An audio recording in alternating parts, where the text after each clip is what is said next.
The first time I saw my lake house again, I didn't see the water, or the pines, or the porch swing my grandfather swore would outlive all of us. I saw red and blue lights bouncing off the shoreline. 3 sheriff's cruisers blocked the gravel drive like I'd just robbed a bank. And then I heard someone saying into a radio loud enough for everyone to hear, "Caller reports a burglary in progress. Suspect on scene." I was still holding my keys, still smelling cardboard and road dust from the moving truck, when a woman in a beige blazer marched up like she owned the air. She had that perfectly set aggressive smile, the kind that's less greeting, more warning. "I'm Brenda Whitman," she said, flashing a laminated badge that actually read, "President Pinecrest Shores Homeowners Association, and you are trespassing." I blinked at her like she'd spoken another language. "Ma'am, I'm moving in. This is my house." I gestured at the porch, the stacked boxes, the U-Haul. "I literally just got here." She didn't even glance at the boxes. She pointed past me at the front door like it offended her personally. "That cabin is a community asset," she snapped, then turned to the deputy closest to her. He broke in. "Arrest him." The deputy, Mark Reyes, I'd learn later, didn't move, just held up a hand like he'd done this dance before. "Sir," he said, calm but firm, "do you have proof you own the property?" I reached into my folder like it was a life raft. "Deed's right here." I handed it over, my last name printed in crisp black letters, Caldwell, my grandfather's signature, the county stamp, all of it. Brenda leaned in, squinting like she was inspecting a fake ID at a bar. "Cute," she said, "but that doesn't matter anymore." I actually laughed, one sharp, disbelieving sound. "What do you mean it doesn't matter?" She pulled out her own folder, fanned out glossy papers like she was performing a magic trick. A laminated map with thick red lines wrapped around my shoreline, my driveway, my dock, everything. "The Homeowners Association annexed this parcel last year," she said, tapping the red boundary with a manicured nail. "It's common use now. The board voted. You can't just show up and claim it." Deputy Reyes looked from my deed to her map, and I watched his face tighten in that way that means great paperwork. "There's a dispute here," he said. "I'm not arresting anyone based on a map. I can ask dispatch to verify parcel records, but until then—" Brenda cut him off like he was her employee. "Until then, he needs to leave. 48 hours. That's our policy." "Your policy doesn't override property law," Deputy Reyes said, but his tone stayed even. He turned to me. "Sir, for right now I need you to keep things calm. Don't engage. If you have documentation, take it to the county clerk first thing. If she comes back, call us." Brenda smiled like she'd just won a point. One of the men behind her, some guy in a polo with an HOA logo, slapped an orange notice onto my front door. "Unlawful occupancy." It fluttered in the breeze like a dare. When the cruisers finally rolled out, the lake went quiet again, but my stomach didn't. I stood on my porch staring at that orange paper and thinking, so this is what I inherited: a house, a view, and a neighborhood cartel. That first night I slept with my phone on my chest like a seatbelt, not because I thought someone was going to kick my door in, but because I could already feel the machinery starting up. Complaints, violations, the slow squeeze until you either pay up or disappear. By morning, the squeeze had a face. Brenda's SUV idled at the end of my driveway while 2 men walked the property line like they were surveying a crime scene.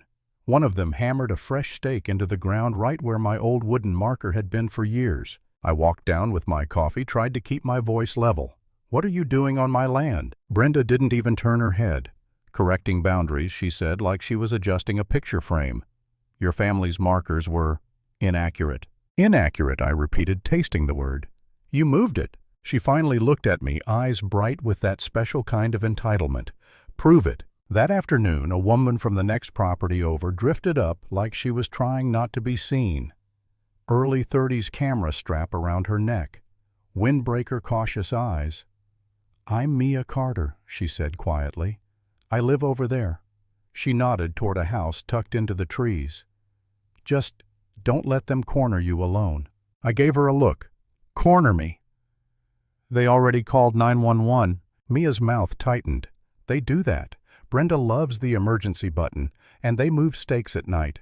I've got video from last year." But the county said it wasn't enough without a clear parcel overlay. I stared at my shoreline, my dock, the quiet water. The place felt the same, but now it had teeth. Later that day, an older guy in a faded fishing jacket rolled up in a golf cart like he'd been waiting his whole life for this moment. Weathered face smoke on his closed eyes sharp as nails. "Name's Hank Nolan," he said. "Your granddad used to call me the stubborn neighbor." "Nice to meet you," I said, half sarcastic, half hopeful. "Any chance you're here to tell me this is all a misunderstanding?" Hank snorted. "Nope. I'm here to tell you something worse." He tilted his chin toward the front entrance of the neighborhood where a big fancy building sat behind a manicured hedge. "That HOA hall, the one Brenda struts around in." I nodded. "My dad worked construction," Hank said. "He helped pour that foundation, and he always said it sat on Caldwell land, your family's parcel, not theirs." For a second, my brain just stalled. Because if that was true, it wasn't just Brenda being loud. It was fraud with a roof and a sign out front. That night I spread everything on my kitchen table. The deed, the orange notice, photos of the moved stake, a printed copy of Brenda's glossy map. It wasn't dramatic, no crying, no monologue, just me doing the math on legal fees, time off work, and how quickly a person can get buried under administrative action. I caught myself staring at the door like it might sprout another notice just from my attention. And I thought, maybe the easiest thing is to load the truck back up, sell this place, and let them have their little kingdom. Then I looked at my grandfather's signature again, his handwriting, his pressure marks in the ink. And I felt something harden, not emotional, practical. If I walked away, they'd do it to the next person, and the next. That's how people like Brenda get permanent. Pinecrest Shores had a monthly board meeting 2 nights later, open to residents' transparent governance according to the flyer. I showed up like a normal neighbor, sat in a folding chair, listened to Brenda talk about landscaping budgets like she wasn't trying to steal a lake house. When the meeting broke for committee discussion, people milled around coffee cups and polite smiles. I slipped toward a side door marked staff only, pushed it gently, and it opened like it wanted to be opened. The basement smelled like old paper and dust. Fluorescent lights hummed overhead. I walked past filing cabinets labeled Archive Past boxes stacked like forgotten history and found a locked wooden cabinet with a brittle little tag, Originals. The lock wasn't fancy, the kind of thing a bored teenager could defeat with a hairpin, which told me the security here wasn't about locks. It was about people assuming they weren't allowed to look. Inside were rolled blueprints, yellowed curled, stamped with dates from the 1960s. I unrolled one on the floor, smoothed it with my palms, and there it was, in black ink, Silver Pine Community Hall build site, Caldwell parcel. My chest went tight. Not from excitement, more like that cold feeling when you realize you're not crazy. You weren't confused, you weren't new, you were right, and someone had been betting you'd never prove it. Footsteps clacked above me. A man's voice irritated. "Who's down there?" Another set of steps closer. A flashlight beam swept the stairwell. I tucked the blueprint under my arm, snapped photos as fast as my fingers could move, and slid behind a row of cabinets. A guy in an HOA polo, Gary Abbott the treasurer, came down the stairs muttering. He scanned the room, the flashlight beam bouncing off metal. My heart didn't do movie drama pounding. It did something worse, steady, quiet, focused. The kind of fear that makes you calculate angles and exits. A loud crash echoed upstairs, someone dropping a chair, maybe on purpose. Gary cursed, turned, and stomped back up. The moment his footsteps faded, I moved. The next day, Brenda escalated like she had a playbook. She showed up at my door with a thick envelope and a grin that never touched her eyes. 14 violations, she said, flipping pages like a waiter listing specials. Unauthorized dock, unauthorized exterior paint, unauthorized vehicle on driveway, unauthorized occupancy. "You're just stacking paper," I said, keeping my voice low. And here she added, sliding the last page forward, "is your summons. Hearing in 72 hours. If you don't comply, the Homeowners Association will pursue remedies." She said remedies the way other people say consequences, like she got to decide how much air I was allowed to breathe. I didn't argue with her on the porch. I called Deputy Reyes. When he came by, I didn't try to convince him with outrage. I gave him what cops and courts actually care about: documents. The deed, the blueprint photos, Time-stamped shots of the moved stake. Mia's short video clip of a midnight crew tapping new markers into the ground. Hank's statement about the construction. Deputy Reyes stared at the blueprint on my table for a long moment. "If this is legitimate," he said, careful, "this isn't just an HOA dispute. This is falsified filings, potential fraud." Right then, across the water, the HOA hall lit up like a stadium. Floodlights, movement. A white van backed up to a side entrance, people carrying boxes. I looked at Reyes. He followed my gaze. "What are they doing?" "Cleaning," I said. "Or trying to." Mia showed up 10 minutes later, camera in hand, eyes wide. Hank rolled in behind her on the golf cart like he'd smelled trouble from a mile away. And for the first time since I arrived, it didn't feel like me versus a system. It felt like witnesses. We stayed back, watched from the trees as two men hauled heavy bins into the van. Not trash, files. The kind of stuff you don't move at midnight unless you're scared of daylight. Deputy Reyes spoke into his radio, clipped and professional. Possible evidence removal. Requesting supervisor. County attorney contact if available. Brenda appeared at the hall entrance, barking orders, her blazer catching the floodlights like armor. Even from a distance I could see her posture straight-backed, certain like rules were a force of nature, and she was the weather. 2 mornings later she went for the throat. I woke up to a deep mechanical growl that didn't belong near a lake. When I stepped outside, a bulldozer sat at the edge of my property, idling exhaust curling into the cold air. The operator didn't look at me. He stared straight ahead like he didn't want this to be personal. Brenda stood beside the machine with a clipboard, dark coat, that same smile. "Emergency authority," she announced loud enough for my whole shoreline to hear. "That dock is unsafe and non-compliant. It's being removed." I walked down the slope, slow, hands visible, voice steady. "That dock has been here longer than your board meetings. You're not removing anything." She tipped her head, faux sympathetic. "You don't understand how communities work, Ethan. The Homeowners Association exists to protect property values." "What you mean," I said, "is protect your control." The bulldozer lurched forward an inch, just enough to make the threat real.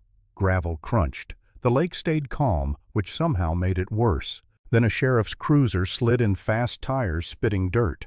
Deputy Reyes stepped out and held up his palm toward the operator.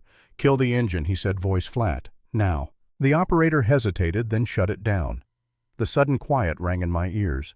Brenda's face tightened. "Deputy, you can't interfere with HOA enforcement." Reyes didn't look at her. He looked at me. "County attorney is on the way." He nodded at the folder in my hands.